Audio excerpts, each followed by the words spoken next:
नमस्कार, मैं हूं पूजा सिंह। स्वागत है आप सभी का हमारे चैनल पर। दोस्तों, इस बार का लोकसभा चुनाव बेहद दिलचस्प रहा। बहुत ही रोचक अंदाज में पूरा चुनाव हुआ और नतीजे भी उतने ही कहना चाहिए अप्रत्याशित आए। जैसा कि 1 जून को जब वोटिंग समाप्त हुई, उसी दिन शाम को एग्जिट पोल आने शुरू हो गए और एग्जिट पोल में जिस तरीके से भारतीय जनता पार्टी को क्लीन स्वीप करते हुए दिखाया जा रहा था और जो प्रधानमंत्री नरेंद्र मोदी का जो नारा था 400 पार, अब की बार 400 पार, वो भी कहीं ना कहीं सच होता हुआ दिखाई दे रहा था। लेकिन जब 4 जून आई तब नतीजे कुछ और ही हुए। तो 1 जून से 4 जून के बीच की जो ये जो दूरी थी, ये जो दिन थे, 2 तारीख 3 तारीख, ये बड़े उलझन भरे और कष्ट भरे बीते, क्योंकि एग्जिट पोल के जो दावे थे वो बिल्कुल कहना चाहिए कि क्लीन स्वीप करता हुआ दिखा रहे थे और बिल्कुल विपक्ष को तो गायब ही कर दिया था। लेकिन जब 4 जून आई और रिजल्ट खुलने शुरू हुए तो धीरे धीरे पूरी तस्वीर साफ हो गई, क्लियर हो गई। भारतीय जनता पार्टी अल्पमत में रह गई। 400 पार तो छोड़िए, अब उसको एनडीए के सहारे की जरूरत पड़ गई। जितने भी उनके दल थे जो भी उनके साथ आए, और उससे उन्होंने एनडीए की अब सरकार बनाई है। वो कांग्रेस जो एक टाइम पर नेता प्रतिपक्ष भी नहीं दे पा रही थी, वो कांग्रेस सीधे 99 सीट पर आ जाती है और उत्तर प्रदेश जैसे राज्य में भी उसको 6 सीटें मिलती हैं। बहुत बड़ी बात कांग्रेस के लिए। साथ ही साथ समाजवादी पार्टी की भी लॉटरी लग जाती है। समाजवादी पार्टी उत्तर प्रदेश में 37 सीटें जीत लेती है। किसी ने इमेजिन भी नहीं किया होगा कि समाजवादी पार्टी इतना बड़ा बदलाव कर देगी और सबको अचंभित कर देगी। ये सारी चीजें हुई क्योंकि जिस तरीके से दावे किए जा रहे थे, कहीं ना कहीं भारतीय जनता पार्टी, प्रधानमंत्री नरेंद्र मोदी, गृह मंत्री अमित शाह, मुख्यमंत्री योगी आदित्यनाथ, जो उनके बुरे स्टार चेहरे हैं, ये कहीं ना कहीं इस चीज के लिए तैयार थे कि हमको बहुत बड़ा बूम मिलने वाला है, हमको बहुत प्रचंड बहुमत मिलने वाला है। लेकिन ऐसा नहीं हुआ। अब बात करते हैं कि ऐसा क्यों हुआ। राहुल गांधी कांग्रेस की कहना चाहिए रीढ़ की हड्डी इस वक्त आप उनको कह सकते हैं। राहुल गांधी ने सबसे पहले तो अपनी छवि बदलने का जो काम किया, अपनी इमेज को, उस इमेज को जो उन्होंने खुद डेवलप नहीं की थी, उस इमेज को जो दूसरों ने डेवलप कर दी थी, जिसके पीछे पूरा आईटी सेल लगाया गया था, पूरा सिनेरियो हर वक्त बनाया गया था, व्हाट्सएप यूनिवर्सिटी खोली गई थी सिर्फ राहुल गांधी को पप्पू साबित करने के लिए, नेहरू खानदान, गांधी खानदान को बदनाम करने के लिए। तो वो कहीं ना कहीं ये बात उनको समझ आ गई थी कि सबसे पहले तो अपनी जो खुद की जो पर्सनैलिटी है उसको चेंज करना पड़ेगा, बदलना पड़ेगा। उसके लिए उन्होंने एक प्रयोग किया, जो प्रयोग 2 पार्ट में किया गया और वो प्रयोग काफी हद तक सफल रहा। उनकी भारत जोड़ो यात्रा, भारत जोड़ो न्याय यात्रा, 2 यात्राएं उन्होंने निकाली बीच में गैप करके। उसने बहुत फर्क डाला।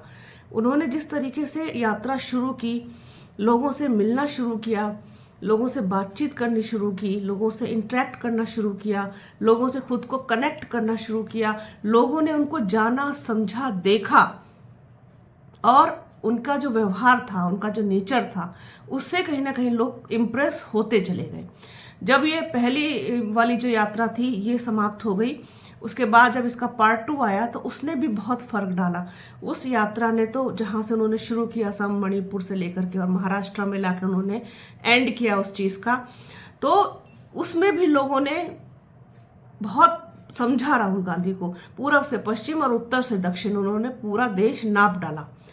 अब इस बीच में वो किसानों से मिलते हैं, महिलाओं से मिलते हैं, नौजवानों से मिलते हैं, बेरोजगार नौजवानों से मिलते हैं, बच्चों से मिलते हैं, बच्चियों से मिलते हैं, बहनों से मिलते हैं, माँओं से मिलते हैं, बेटियों से मिलते हैं, हाथ का काम करने वाले लोगों से मिलते हैं, बढ़ई से मिलते हैं और आपका मोटर मैकेनिक से मिलते हैं, तमाम और लोग जो कहीं भी वो रुक जाते हैं, किसी के साथ भी बैठ जाते हैं, कहीं भी वो खा लेते हैं, कहीं भी वो पी लेते हैं। तो ये सारी चीजें उन्होंने अपने व्यक्तित्व में बड़ा परिवर्तन लाने के लिए की कि लोगों को सबसे पहले ये समझाना जरूरी होगा कि मैं वैसा नहीं हूं जैसी मेरी इमेज बनाई गई है।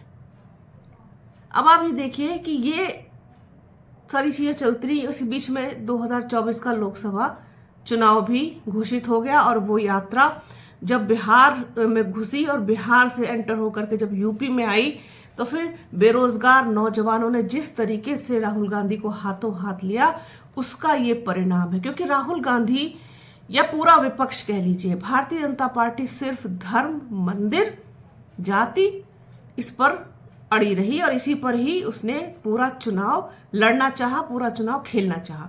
विपक्ष अड़ा रहा मुद्दों पर।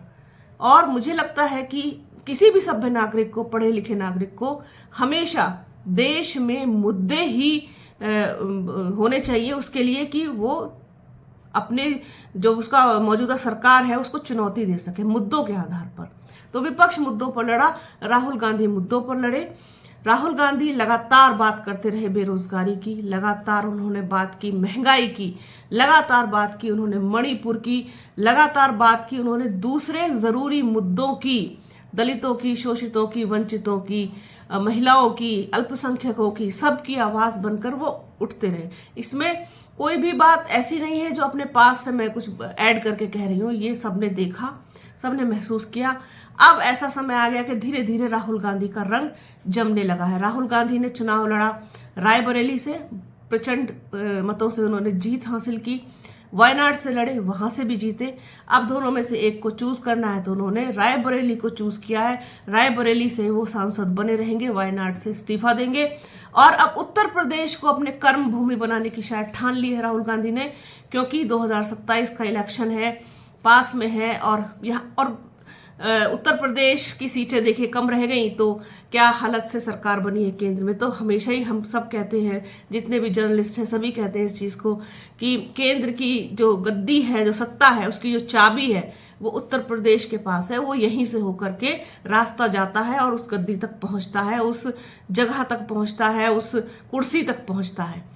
तो उत्तर प्रदेश को जीतना बहुत जरूरी है, उत्तर प्रदेश को समझना जरूरी है, उत्तर प्रदेश को मनाना जरूरी है, उत्तर प्रदेश को जानना जरूरी है।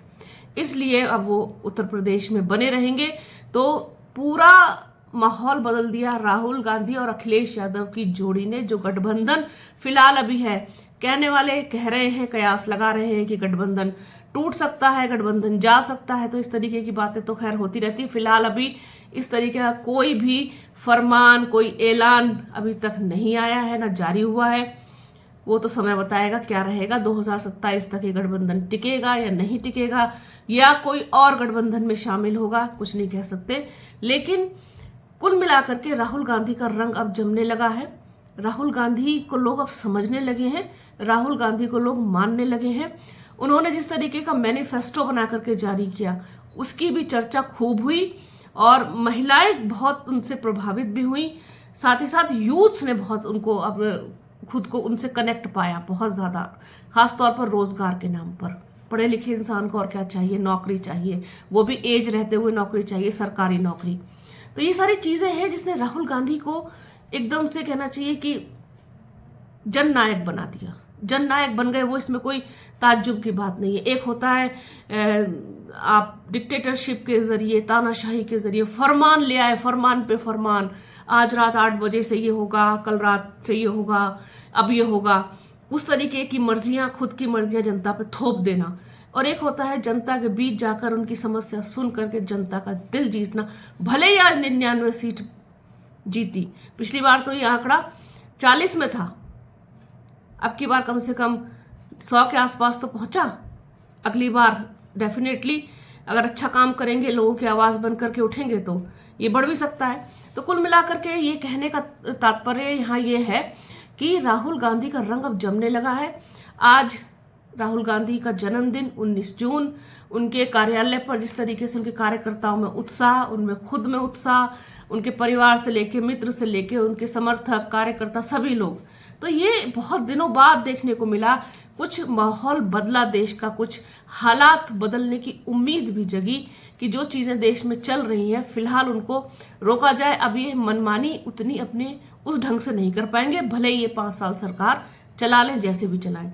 तो ये एक चीज थी कि राहुल गांधी का करिश्मा अब दिखने लगा है, राहुल गांधी अब दिखने लगे हैं, राहुल गांधी का रंग अब जमने लगा है, राहुल गांधी में अब उम्मीदें नजर आने लगी हैं लोगों को कि आने वाले समय में ये बेहतर कर सकते हैं, देश को बेहतर दिशा की तरफ ले जाने की पूरी काबिलियत है उनके अंदर।